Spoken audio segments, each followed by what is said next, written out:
Hello, welcome to Love Channel. My name is Dr. Ronak Gandhi, and today we have with us Mudita from Holland. Mudita is a doctor. She is an Osho meditation and therapy facilitator, and she is also a facilitator for family constellation. And she is an amazing human being, and I feel that she treats people with her smile. So, welcome, Mudita. Thank you very much, Gandhi, for inviting me. I'm so happy to visit your beautiful, loving center and to visit India and to be welcomed so warmly by you. And I also feel very special that we can meet each other here as doctors and at the same time sharing our healing from a loving space. This I feel very precious. Wow. Mm. Thank you so much. And first of all, I would like to ask you your experience. Can you please share with us your experience of working as a doctor and what led you towards the journey into meditation? Mm. Yeah, as a doctor, I felt very much fascinated by the mystery of the body, by how what a wonder is the body. And at the same time, I experienced that in the regular medicine, the mystery was often not seen uh, in my view. And what I also missed was that the background of the disease is seen. What actually makes someone sick, or what causes well-being also, because I also saw that sick people, sometimes very sick people, they had more well-being than somebody who was so-called healthy and was not connected with him or herself. So that fascinated me so much, and then I was more and more pulled to the being and the well-being and what can help people to open up to themselves and to connect with themselves. And in the first place, I was not so much thinking about other people, but about myself, because I had many depressions in my life, and also I had eating disorders in the past, anorexia, like not eating almost at all, and the bulimia is like eating a lot and then fasting again. So I was struggling with all these things, and I thought I will need therapy until the end of my life, and I will still not really be alive and connected to myself. This was what I thought, because I felt the root is so deep, which causes my distress actually. And finally, when I came 6 years ago, definitely out of my depressions, and long time before out of my eating disorders, I was so grateful that I wanted to share. And on my way to come out of the depression, finally meditation helped me most, because it gives an anchor inside myself. And with meditation, finally, I don't need therapy anymore, because I can go to my own core. Yeah. Wow. Mm.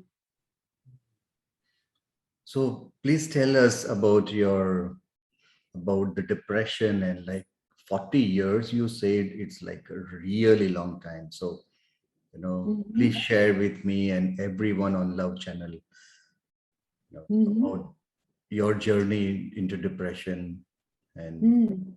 Mhm. Yes, I think it was not that I was 40 years continuously depressed, but it came back again and again. And my first depression actually was my anorexia, my eating disorder, when I almost didn't eat anymore for 6 years. And by not eating, the body only wants to survive, and the mind is just flat. So there is no any deep sadness anymore, but also no happiness. So it's the gray state of the depression, actually. And later on, also, sometimes I was happy again when I had found something what appealed to me, like, for example, the Gestalt therapy training, which I did after my medical studies, because it focuses on the here and now and on the body. And that gave me a good feeling. And I thought I will make my work out of that. But still, I felt it was dependent on those things, and I was not rooted really. And then later, with family constellations, which I also explain what it is in my book, Depression, A Stepping Stone Towards Bliss, which is also available on Amazon in India. With family constellations, I found really the root of my depression, because I was in the wrong position towards my parents, especially to my mother. My mother was in her childhood in the Japanese concentration camp. She is born in Indonesia.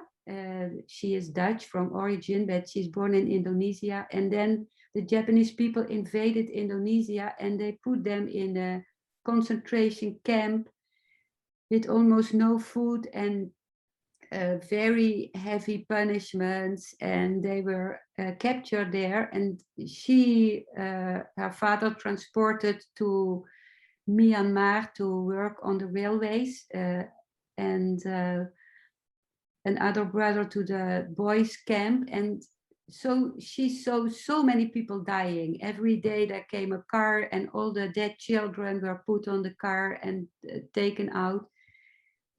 And I felt the pain of my mother, and she never spoke about it because she wanted us to grow up safe.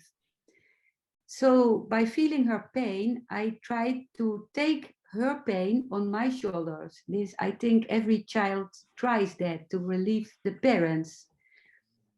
And in that way, I could not receive from her, because a child only needs to receive from the parents. And a child is not good when a child starts parenting the parent. And that is actually the emptiness of the depression, that you don't take one or both parents as a parent. Then you are not nourished and you remain empty. So in that family constellation, I had to again take the role of the child. So I had to come back to my position of being small and seeing my parents as big. And once I could do that, I could really see that my mother was strong enough to raise me, that she was a strong woman, actually. And then I also could see the strength of my father, because before I thought my father was weak because he could not support my mother in her pain. But then I saw they were both strong. And then I could feel my parents behind me and receive the nourishment. And then I could turn towards my life and feel. That was the first time I ran into the field and I fell on my belly and I hugged the earth, and I could say, now I really want to live. And then I felt I have to really share something with other people. Yeah. And wow, what an amazing, what an experience, Modita. And when was this first time breakthrough through family constellation? Yeah, this was in a training in Spain with Mira Hashimoto, with a Japanese artist who worked with painting as a therapy. So we were painting and expressing ourselves in the painting, but at the same time, she did also in between the family constellations. And that time we were divided in groups of 3 people, and one person had to represent my mother, one person had to represent me as a child, and one person had to represent the fate of the mother. So, and the fate of my mother was the Japanese war. And I myself represented the fate of my mother. So I was the Japanese person. And what I saw and what I heard back from the other people who represented my mother and me as a child was that the mother looked at me as a child, but she could not really see me. And me as a child, I wanted her to look at her fate, at the Japanese person. And finally, she looked at the Japanese person. And me as a Japanese person, I was so angry with her. I squeezed her wrist. And then my strength from the Japanese person went into my mother. My mother took the strength, and then for the first time, she could see me really, who I was as a child. And then me as a child, I could see that my mother had gained so much strength from her fate, from the Japanese war. So I could see that the Japanese war was not only bad for her, but had given her her strength and her dignity also. And Wow. that was the moment that I felt, oh, now I can receive also her strength. Yeah, I could let go of thinking that I could save her from something. And I could see that when I would save her, I would take her strength away. So, yeah. Wow. So you also mean to say that now, when the whole world has been suffering in this COVID pandemic for 1.5 years, do we also become stronger through this? Mm. Wow, that's a very beautiful question, Gandhi. Yeah, I think that the COVID virus is has come out of intelligence of the universe to restore something, the balance in on the earth, and also to invite us to see everything what is hidden in us, our shadow sides, like maybe our fear of death, which the COVID brings up, our um, also our thinking that we can make the whole world where we everything is insecure, but no, normally we don't. We are not aware of that everything is insecure, and the COVID makes it clear to us. And I think when I speak with people, everyone learns his or her own lesson from the COVID and makes us also strong in being creative. Like right now, I cannot come to India physically to you to sit in your beautiful office and to meet you with a hug and with everything. But we meet in this way, and you are also so creative to give this interview a beautiful shape. So I think, and also what I heard recently was that in the Chinese medicine, the lungs, which are attacked by the COVID virus, are connected with, like lung diseases, are in Chinese medicine connected with grief and mourning and sadness. So you know that already. I can feel. And I think the COVID makes us aware of all the tears we have not cried and all the mourning which we have denied, to connect with that. Yeah. So, and for example, in Holland, there is a whole group which people who deny that the coronavirus is there, that it exists. So I cannot believe it because you see so many people dying, but they say it simply doesn't exist. So I was thinking maybe they really don't want to connect with grief and sadness and mourning. Yeah. Wow. Yes, we are hearing so many stories these days, but I really like what you said, that it is an intelligence from the universe. COVID virus comes from intelligence from the universe. Mm, Wow, very nice interpretation. And mm, yes, I, at loving, we practice the six healing sounds. So depression, sadness, and grief are the negative emotions that affects lungs.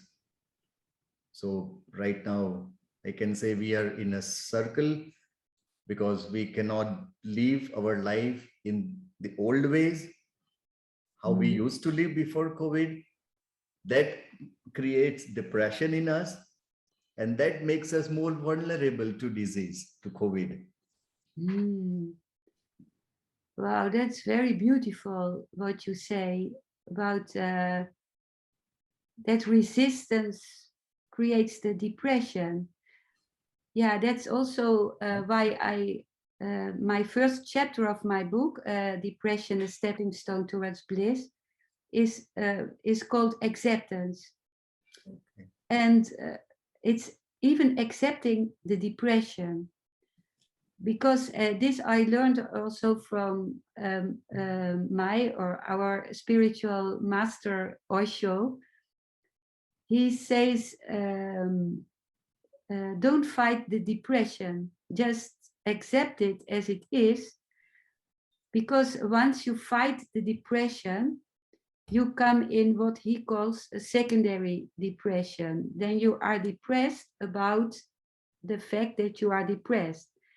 And that's a very difficult state to come out of. But if you stay with the depression, okay, I am down, I don't feel any juice in life. And if you stay with that, it can change. But I have to be very honest. I wrote that whole first chapter about acceptance after I had come out of the depression. And during my depression, I also read those words, but I could not manage to accept my depression. I kept fighting it. Yeah. Only one time there was that I thought there was a kind of acceptance, because people also told me, just eat healthy, then everything will be better. But I hated that kind of advice, even when I know that food is very important. So when I was very sad in my depression, I went one day, it was raining very much, and I went to the railway station and I ordered very fatty French fries with mayo, the most unhealthy food. And I started sitting at the entrance of the railway station where all the boots were passing me with all the wet and the mud. And there I was eating this very fatty food. And I felt this really matches my mood right now. This is and then I felt I was true to myself. Wow. Wow. Yes. Mm. And before we go into knowing more about your book, there is another interesting book you have written in Dutch about eating disorders. So can you Yes. please tell, because many people, I think, may not be aware that they have eating disorders. Yes. Can you please tell more about Yeah. eating disorders? That book I have not yet translated in English. It is called in Dutch Hunger for Fulfillment. And yeah, many people are struggling with eating disorders in a way of not eating, fasting, or eating too much, and some people eating very much and then vomiting to. So the whole focus is on the food, actually, day in, day out, counting calories, running to get rid of the calories, avoiding other people because you have to eat there. But finally, the problem is not the food at all. That's why I call it hunger for fulfillment. It's a hunger for really be connected with yourself and emotionally feeling full and contented.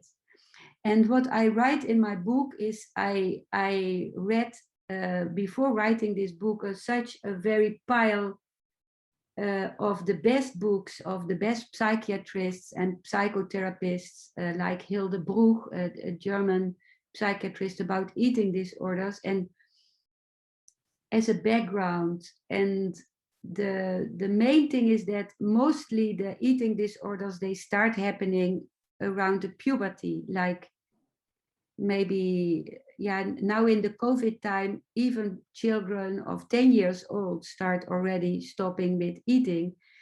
But mostly is 15 years old or 20 years old. And then people think, oh, something is wrong in that age. But actually the eating disorder already starts from the birth. Because mostly you see what happens is that the parents, they cannot deal with emotions, like mostly with expressing emotion and feeling their own needs. And because they have not learned it from their parents, it's nobody's fault. And then when the small child shows a need, for example, for love and affection, the parent can first not recognize it and also not give it, because he or she has not, father or mother has not received it, him or herself. And then like with some children, they think, oh, whenever the child cries, it is hungry, so just give it food. So the child starts learning, the child who gets bulimia later, like eating too much, starts learning that anything can be solved by food. If I feel not happy for any reason, I have to take food. And the child with anorexia, she feels, he or she feels that it's not good to have any need. Not my needs are not fulfilled, so I just deny my needs. Then I cannot be hurt anymore. So it denies the need for food, the need for love, for everything. But when you are not connected with your emotions and with your needs, you cannot build your identity, because identity is based on I like this and I don't like that, and I feel attracted to this and not to that. So by the time the puberty starts, the child has not formed an identity. And then in the puberty, you have to slowly leave your home. You have to find, you have to connect with your friends instead of only with your father, mother, brother, sister. But the child who has no identity doesn't know how to do that. And it's very threatening how to find which study you want to do, how to find friends, to connect with friends, if you have not learned to express your needs and emotions. So the only refuge the child has is to, for example, to fast in this culture where slimness is so much appreciated. If you fast, the hope is that your friends will accept you or will love you because you look nice and pretty when you are slim. And then they get compliments when they start fasting. And then this becomes the only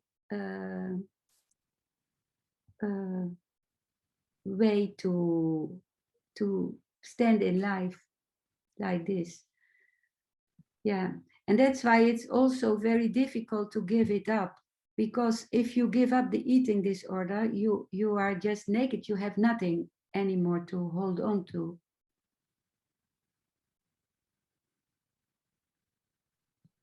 Wow, what an wow, amazing what you just spoke, like from the childhood. So eating disorder starts even from right from the childhood, from the birth. Yeah, And yeah, and actually it's a family problem. The child is only a signal that something is wrong in the family, wrong without blaming anybody. But also the communication in the family is often that one person speaks for the other person. Nobody really listens to each other. Like it's, yeah, and from the birth, and also that the focus becomes on the child. The child has to be treated. The child has to go to psychologist or therapist. But actually, the whole family is needed to be treated. Yeah. Uh, so how can this be treated? How one can deal with this, because it is there since the identification, since Mm, I we don't know who we are. So how yes. can we deal with something like this? Yeah. So very important is to slowly you can still build up the identity, but it will take years, actually years. You can, and the most important is to do body oriented therapy, like to connect with the body, really to start feeling what is inside my body, and also then you can start feeling the emotions in the body. And uh, once you start feeling the body, you can get a sense of this I am. So the second part of my book is about body oriented therapy, and also like the active meditations, for example, from Osho, especially the Osho dynamic meditation, which is also very important for depression, to really breathe and then feel the emotions and being able to express all the emotions which come up. Because a person with depression and also with eating disorders is very afraid of emotions, because you have suppressed them so much, and you feel that once I make a small opening, maybe the whole lot can come out at once. So it has to be gradually in the presence of somebody else who is loving, like you. Yeah, if I would have somebody like you next to me, when expressing, it is so helpful, because that's also when I read or see your center, I feel so beautiful, because love is actually the most important healing force. So that a loving therapist is there, or a loving doctor, and then slowly connect with the body, with the emotions, um, with silence, but also learning how to communicate with others. Because people with depression and also with eating disorders are very afraid of any confrontation with another person. Many times in the family, they have not seen their parents freaking out, or especially with people with anorexia, like bulimia is different mostly. But the, they have to learn, and also I have still to learn it. I am also not so good yet with confrontations. I immediately think with a confrontation, oh, now the person doesn't like me anymore, so it's over, or I don't like the other person anymore, so it's over. But to see that there can be a confrontation and still there can be contact, that's something very precious to learn, I feel. Yeah. Yes, uh, that's for advanced student who want to really go through the obstacles.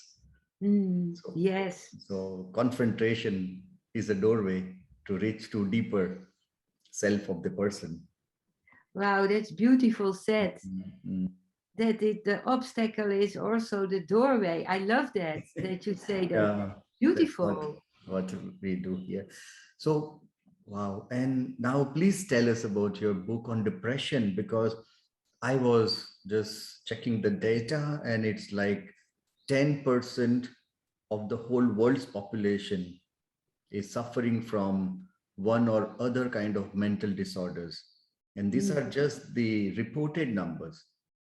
So Mm-hmm. I think when you say it, like one third of the world's population is suffering through depression, I think that's correct number, and I think that's the minimum, 1/3, Yes, maybe more.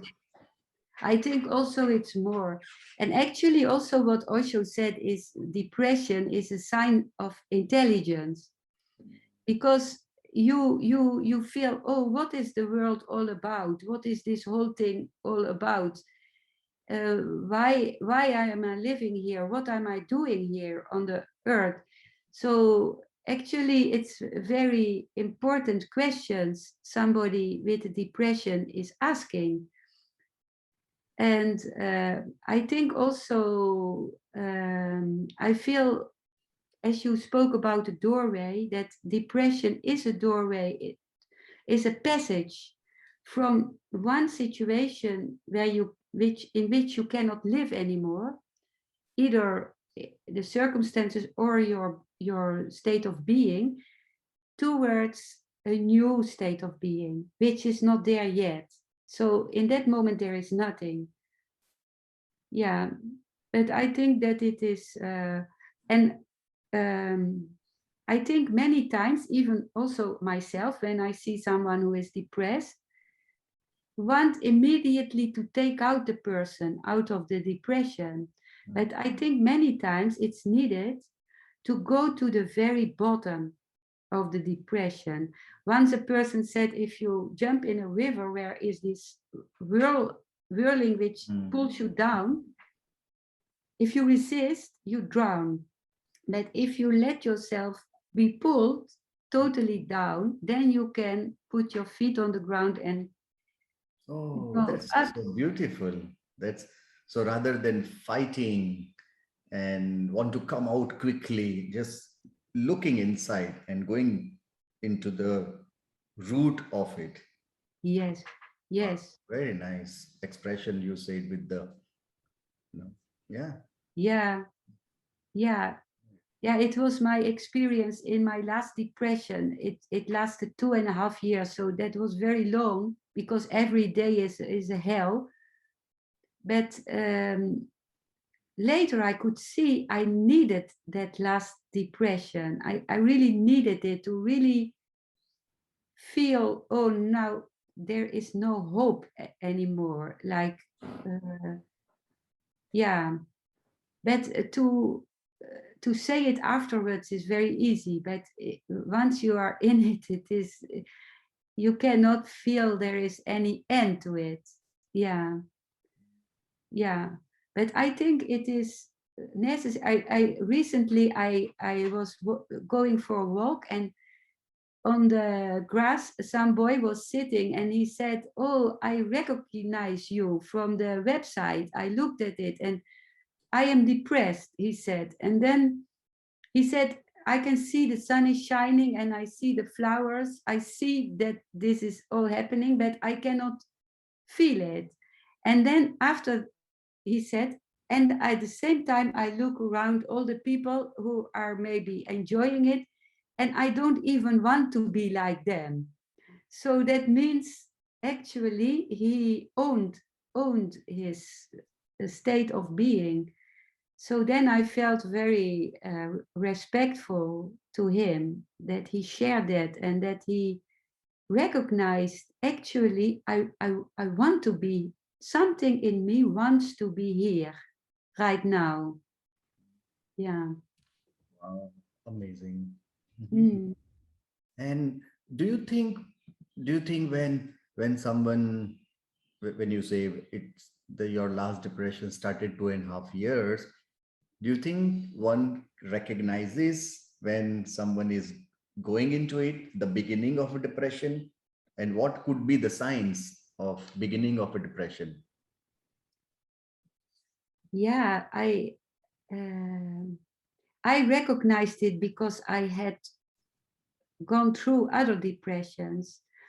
And one thing I think that something in is called this time in the DSM handbook of doctors and psychiatrists, depression is wrongly described, because they say already after 2 weeks of not liking anything, you are depressed. And this is not true, because in mourning, if you lost a beloved one or you lost your favorite job, it will take longer than 2 weeks, and then it's not a depression in my eyes.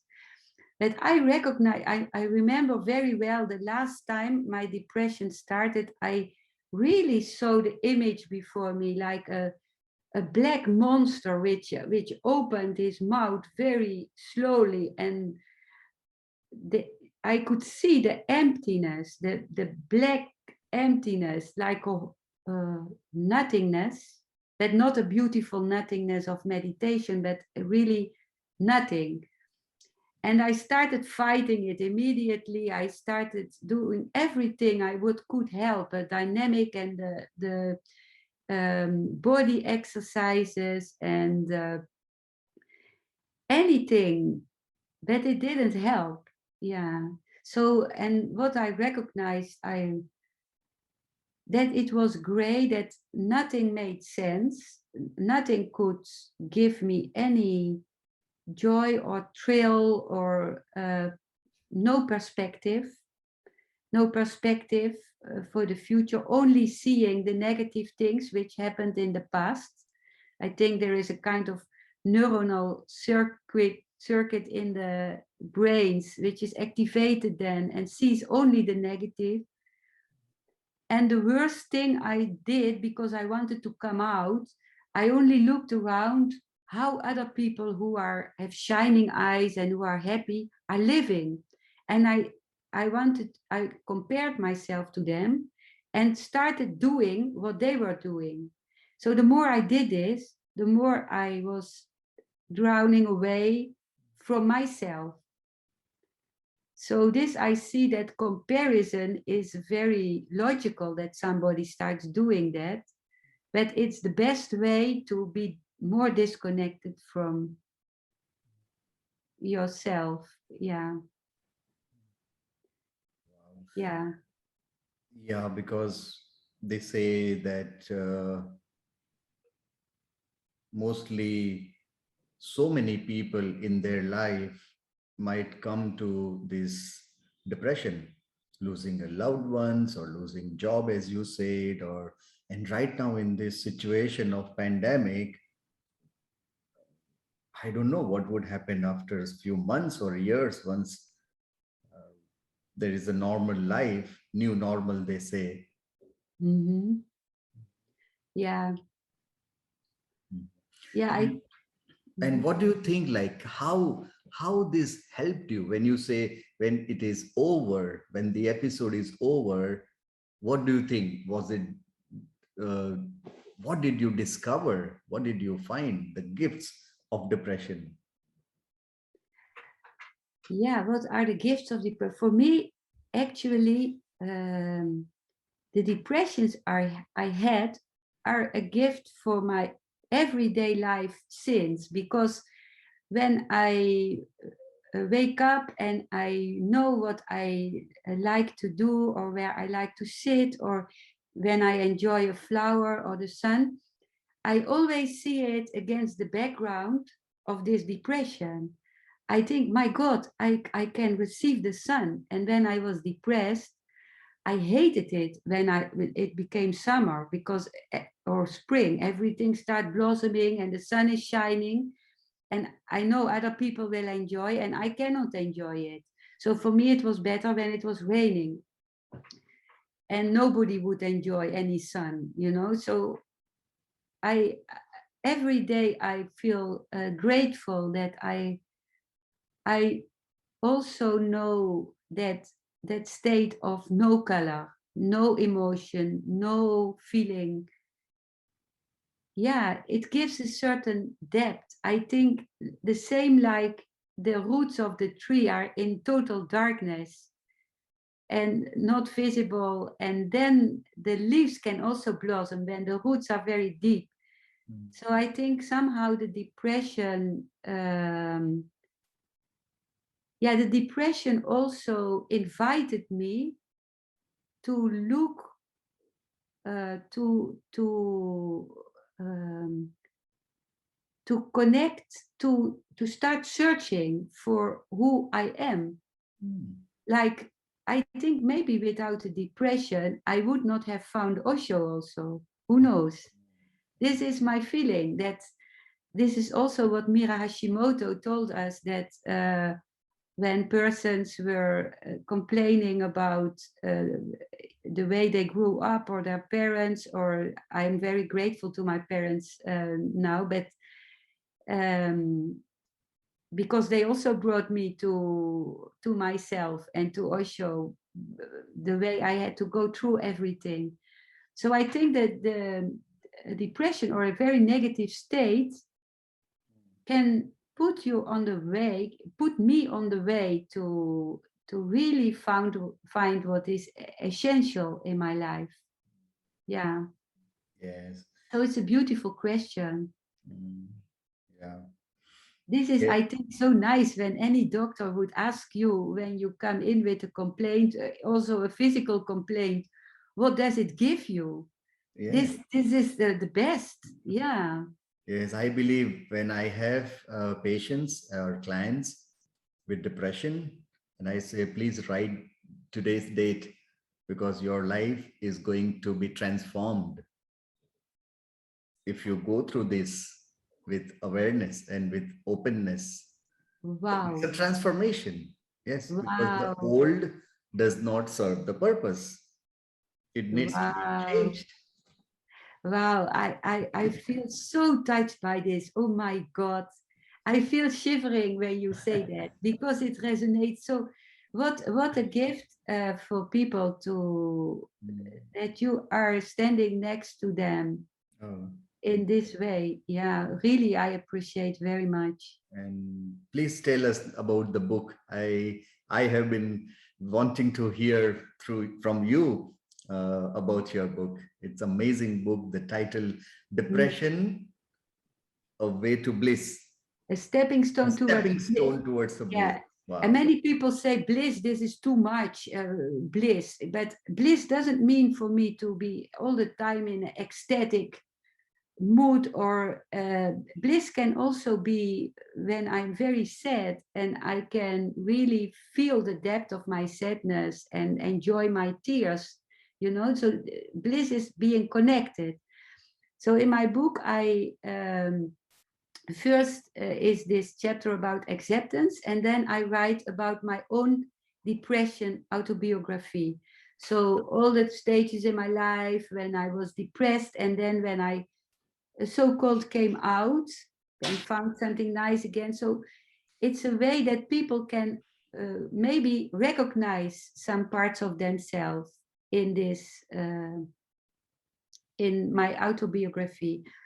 And there is also a chapter about comparison, the poison of comparison, actually, and also about the illusions about antidepressants, because the pharmaceutical industry has hidden all the real results of the research about antidepressants, and only in very severe cases they sometimes help, but in the other cases they mostly don't help. And this came out of the results. And one psychiatrist from Denmark has found all the results, even when the pharmaceutical industry didn't want it. And then, yeah, when people want to get rid of the antidepressants, one of the withdrawal effects is depression. So then they think, oh, I need the antidepressant because I become depressed when I withdraw them. But this is a side effect of the withdrawing. So I write about this too. And then I write many things which helped me to come out of the depression, which we spoke about already, like body-oriented therapy, the meditations. There are 2 chapters about Osho meditations and the meditative therapies, especially the dynamic meditation. And also what helped me, the dynamic really helped me when I did in Spain with Mira in my last depression, the 21 days dynamic. After the 3rd day, I really came out of the meditation and I felt my life is back. I knew it, and I looked in the mirror of the building where I was sleeping, and I saw my eyes are shining again, and everybody could see it. So, and so dynamic was important. The family constellation was important, and I write one chapter about family constellations in this book. And also was important finding my passion and meaning in a life. And this you cannot think about any meaning and in the depression, but still it's important to reconnect with where in your life did you find any meaning, or what you liked as a child, for example. So yeah, I think how I live now is very much like doing the things I loved as a child. Yeah, yeah. Wow. What a Mm. what a gift, I would say, that Yes. you can live. uh, and what would you say to people, to anyone who is in depression right now? What would be your message to them? Yeah, actually, it's very much um, like the message you give your people who come to you, that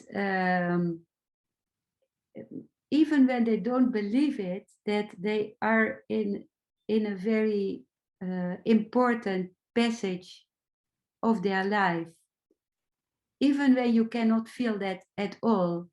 Once you dare to be really there in that passage, even when all the other people of the world are enjoying, and you even don't know if they are enjoying, because many times people also have a kind of fake smile, or but even when the whole world does something else, that this is your thing to go through, which has a meaning in itself.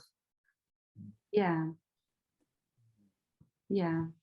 Wow, interesting, very Mm. nice. And that's how, so it can become a stepping stone, and Yes, and yes, yes, towards the bliss. So yes, everyone has to find out their own way or own bliss. yes. Yeah, once a psychiatrist said to me, "You are standing on the handbrake, on the brake," Mm. and I knew it was true. I was just on the brake because deep down I felt I cannot continue like this anymore. You know, like in my own conditioning, in my old conditioning, performing, doing my best, Mm. having good numbers in school, being a medical doctor, being so-called appreciated for something which was not my connected with who I really am. You know, like I could not continue like this. Mm. What a journey, Mm. because people spend hard work and lot many years to find a profession, and then you are very courageous, I must say, Mudita, that you did not stop or sacrifice or made compromise to life, and you always Mm. wanted to dig deeper and wanting more. Mm. Mm. Thank you. Even when I also was had many times the feeling I was not digging anymore. Then I was just sitting on the floor for days on of my apartment, you know, like uh, uh, not feeling to move in any way. Yeah, but still I was looking, oh, which book would help me, which course would help me, which training would help me.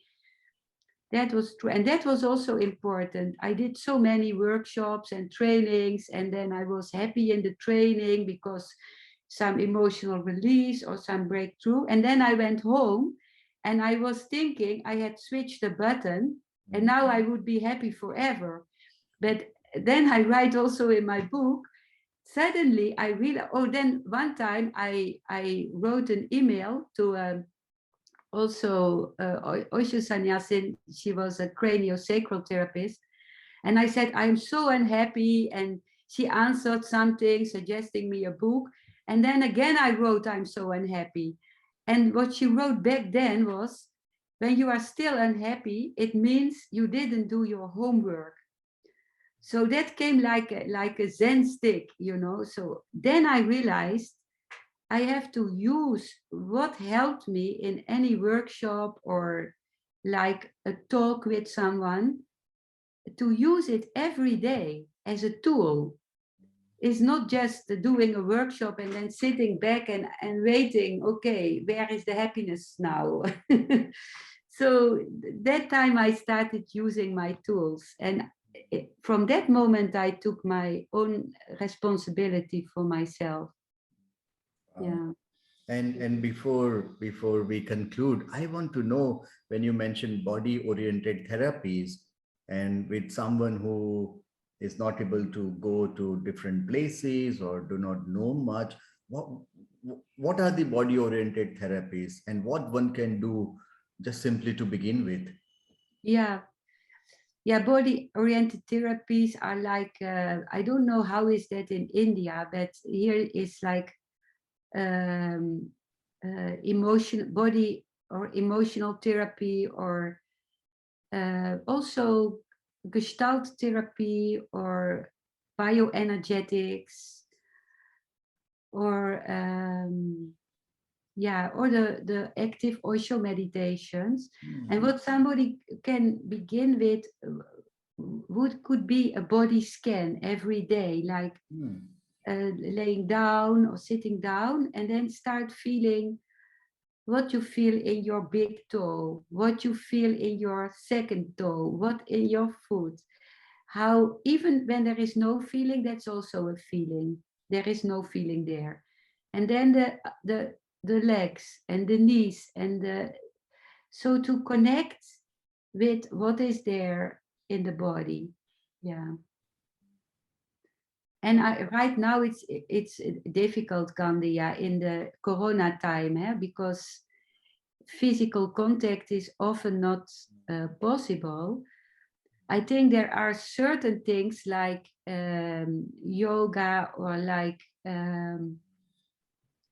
Tai Chi, Qigong, which can be done also online. It's different, of course, but it's better than nothing.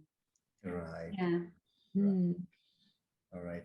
And do you work with people if someone is going through depression and they want to find your way of holistic way of finding bliss? Do you work with people, and how Yes. does that go? Yes, especially I recommend in a depression or also eating disorder, at least one time a family constellation. And this I can do online. So the person makes symbols themselves and I explain everything.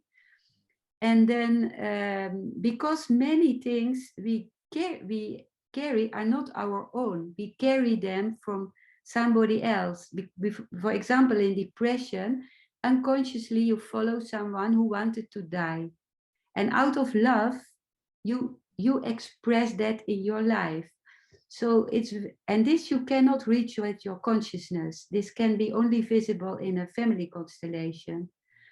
So then people can look at my website, enjoyingmeditation.com, and there you find about family constellations I give. So they are most welcome. Yeah. Wow. And do you also, so you give sessions in family constellation and you help people coming out of depression? Yes, and I also wrote an 8 weeks course, Beyond Depression. Mhm. And that's a course, it's not a course with many words, but with every week people get exercises Mhm. also for feeling, how to do with the food, how to do with emotion, with contact. And then at the end of the week they write me their experience, and then I give a feedback and look with them what is good next, and then they get the second lesson. So this online course also I personally guide this them through the depression. Wow, Yeah. interesting. And Fantastic. also for eating disorders, I have an online course of 8 weeks. Yeah. Interesting. Now Mhm. tell me, what are your plans? What do you wish to do? What's in the bag? In the Your bag is plan. that next month I am a little bit nervous. I am going to an island in my country. And then after I am going finally with a group that you go all alone in a place in the forest where you are totally alone. And for 3 days and 3 nights, I will sit on one spot in a circle of small bags with herbs which I have made. And then that 3 days and nights is also no eating, only drinking water Mm. to focus on going inside more. So that's my next challenge. Yeah, and what I am very much. I was already planning to make an online community, and I am very much inspired by you, by your beautiful community, a loving Center for Transformation. So from tomorrow, I am going to work on with my web builder on a website for this community, which I hope to start in November. And then we are brother and sister community Yes. leaders. Oh, I Yes. love that. Yeah. I think communities is the answer. Yes. I love that. Also, your community looks so beautiful. So it's called loving, huh? Yes, Loving. loving community, I call it. Loving, loving community. This is so precious. Yeah. So yeah, I can also recommend all the listeners to go to that community because I become so happy when I look at it and what you offer. Mm. Yes, thank you. Thank you so much, Modita, for your enlightening talks on depression, on eating disorders, and your life journey, and the gifts, the bliss, and you can live like a child. Wow, amazing. That's Thank the you. greatest takeaway for me. So thank you very much, and I wish to have you back, have you in Loving Center physically when you can visit next time. And Wow. thank you so much. Wow. Yeah, that would be wonderful. And I am very happy to have met you in my life. Yeah. You are really the the type of doctor I always wanted to meet. Yeah. Yes, yes, and I would wish next time we can do we can invite some more doctors, and you can share, or we can share together. Mm-hmm. Thank you so much, Okay. Madita. Yes. Okay. Thank you.